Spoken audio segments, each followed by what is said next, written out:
What's up guys, welcome to the first episode of the R32 build. I did plan to put this video out a couple of weeks ago, so there is a couple of things in this video that might not be so period correct. I was kind of trying to get a little bit more ahead on the R32 so that we can do these updates quite regularly and try to make a proper series out of this build. So this is episode 1. It basically just has a quick little look at what the R32 is and what we plan to do with it. A couple of things have changed since then, so I was kind of a little bit unsure on a couple of things at the time. But now I've got a good idea of where it's going to go, and it's a pretty cool project and I'm excited to get started on it.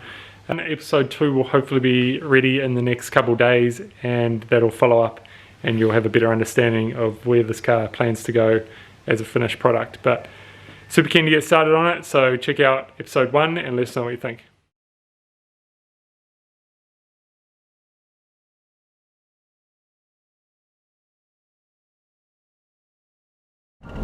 What's up everyone, hopefully you're all doing well and stoked to be out at level 4.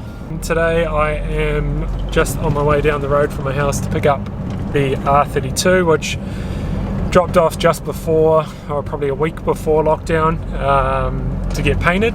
So I thought I was sort of jumping ahead on that car and just sort of trying to get something done while I was busy on the 200 and working on the 34 and the 35, and had a lot of mechanical stuff to do on those cars. So I sent the 32 away for paint, thinking I'd get that car back and be able to chuck the motor and drivetrain in it.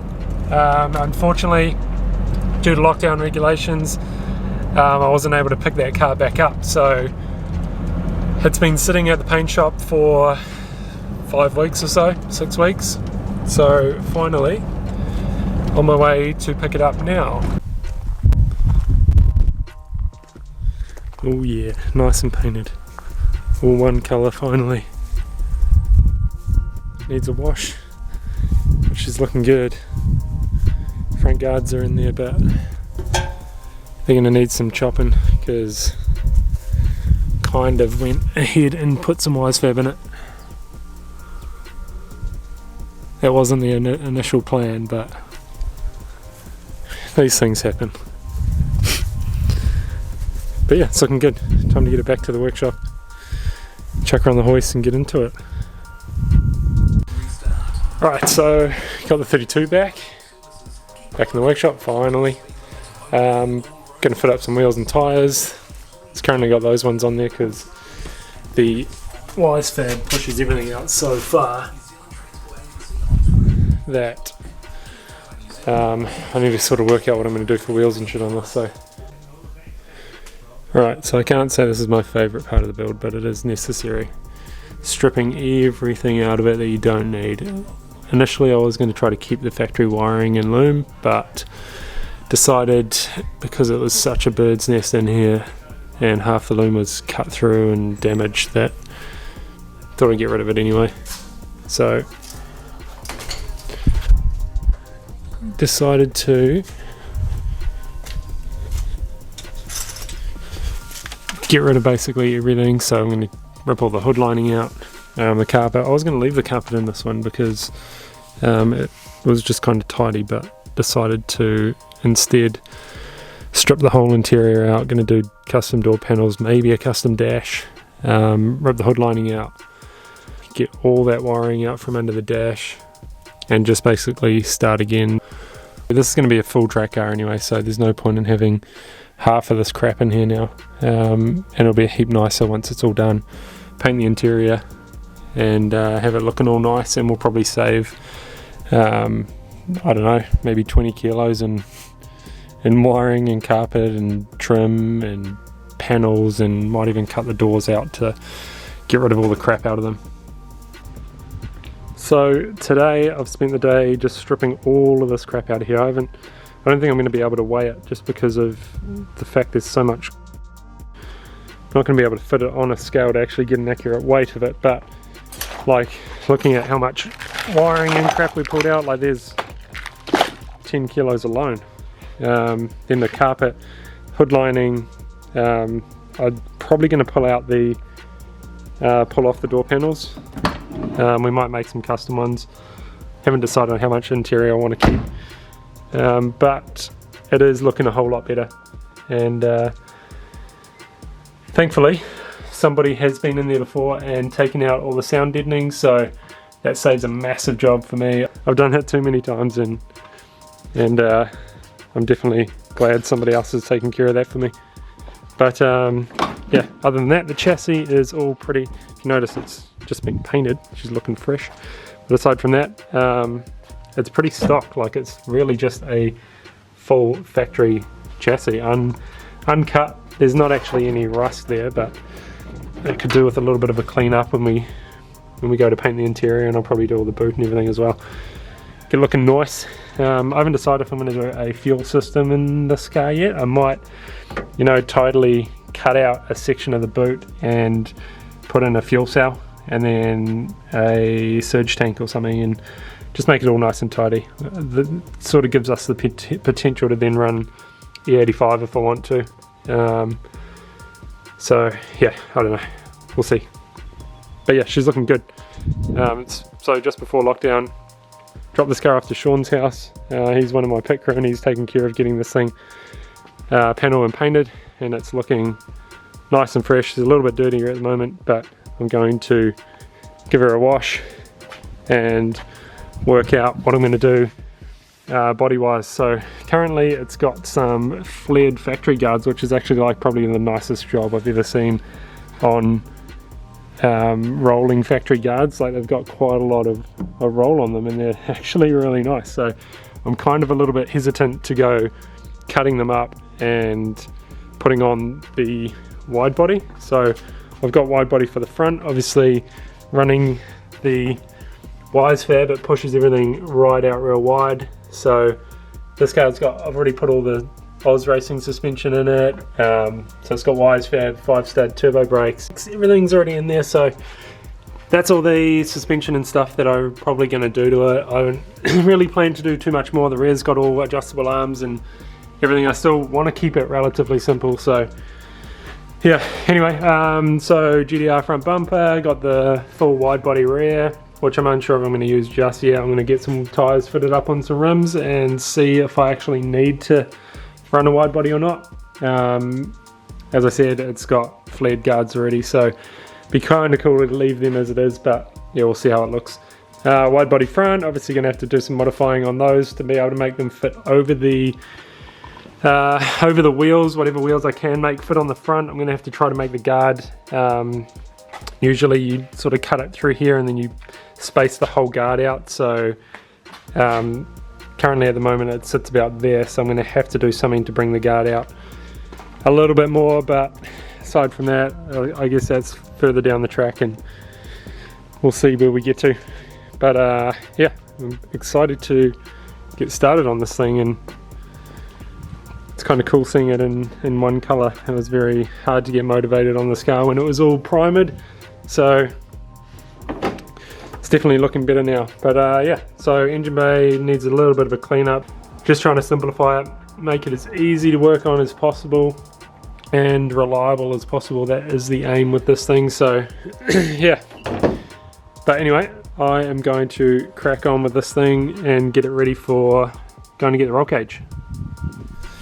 So originally I thought I would just sort of get all the parts together, start to build a chassis, and just show how to build like a real cheap, good, reliable track day car, and go out and have some fun in.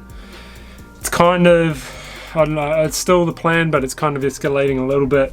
Now we're going for a full cage. I'm going to put bucket seats and harnesses and everything in it, just so I can take passengers and I can go with people and sort of instruct them on where they're going wrong when they're out on track. So that's one thing I came across when going down to some Drift Force days to help people out and sort of give them advice on things.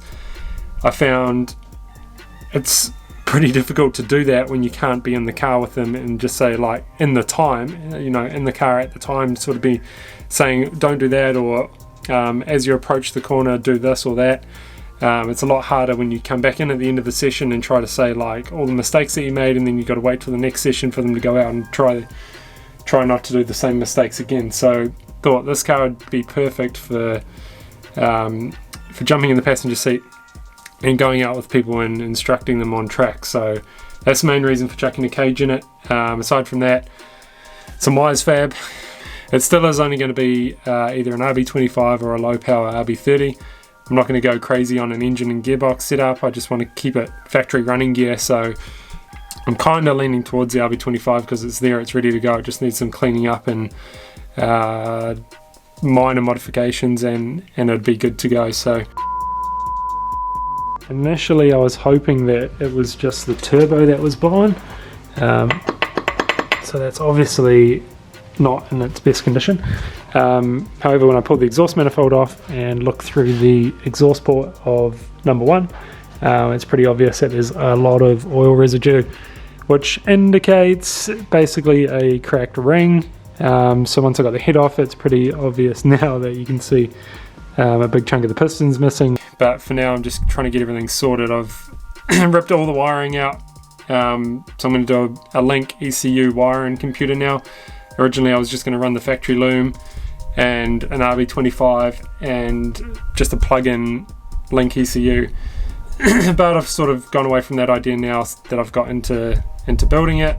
I've decided to just rip everything out of the car and start from scratch, and just like in a race car, really all you need is brake lights, a fuel pump, engine wiring, headlights, hazard lights, things like that. Real minor things. You don't need all this crazy excess amounts of wiring for fans and heaters and relays and electric windows and all the crap that it comes with factory. So I just thought I'm going to rip everything out and start from scratch and just rewire the car. So originally it was just going to be like a throw together, literally put the parts in it that I have and run it like that. But now that I'm getting into it a bit more and starting to build it, it's looking pretty straight and nice, and I want to make this thing, you know, nice as a finished product. So that's the plan now.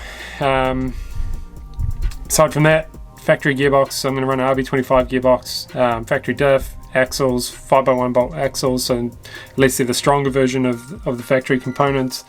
And yeah, either an RB25 or an RB30 running in a Link ECU, upgrade the fuel system, do all those sort of bolt-on mods and things like that. But other than that, keeping it pretty simple and just making a good, fun, reliable car for the track. So I'm excited to get into it. And Zach is going to be returning to work, so it'll be good to have him back and get into some of the fabrication side of things. Then the car's going to go down to Triple T and get the roll cage. We'll probably mount the seats and do things like that before it goes there. Got those seats mounted yet? Done yet? Done yet? And then yeah, paint all the interior, get all the inside looking nice, then get all the engine and everything mounted, and then get the wiring and things like that underway. So just to give a quick recap on this video, we did decide to pull the door panels off. Zach's been back at work, so we pulled all the dash out, the fan, all the wiring and everything from under there is all gone. We've decided with the door panels that we're going to make some nice aftermarket ones with the factory door handle built in. So it'll be a nice unit that we'll probably try to reproduce and sell on our online store. We're going to build up a few products like that and sell them online. So I've also been working on the engine. The engine is a little bit worse than I had first hoped. I was hoping that we would just be able to strip all the bolt-on parts off, put a new turbo on it. It was pretty obvious that the turbo was blown, and I was hoping that was the reason for all the oil in the exhaust. Turns out that the number one cylinder, the piston ring, is also cracked, so that's causing a lot of oil to come out, which isn't a major, hopefully. I will pull the head and everything off and just assess the damage, and hopefully we'll be able to use the block. I'm going to try to get some forged pistons and rods and just chuck that in, make it nice and strong, do some ACR race bearings, a steel head gasket, and maybe some cams, and that'll be a good motor then. Then we'll be able to rev it a little bit harder, and it'll take some abuse, and hopefully we're not going to push the power, but it'll be definitely capable of making good power, and maybe have a high and low boost setting as well. So the next episode we're going to be showing you guys where we're at with the body panels. We've now done a bash bar, mounted all the guards, the steering and wheels is somewhat functional. We're just waiting on side skirts so we can chop the side of the guard and work out how far we're going to space that out. I've decided to go for the rear wide body because I chucked some 18 by 11 with two 4.5/40 18s on it, and They look really good with that factory body, but I think it'll look even better and it'll make the car, it'll finish the car off real nice, having that aftermarket rear wide body and a side skirt. So can't wait to see what it looks like finished, but for now we've got to get a bunch of work done on the engine and get everything ready for sending this car down to Triple T for the cage. So we'll get that sorted this week, and yeah, hopefully we'll be back in a few days with an update on where we're at with everything else.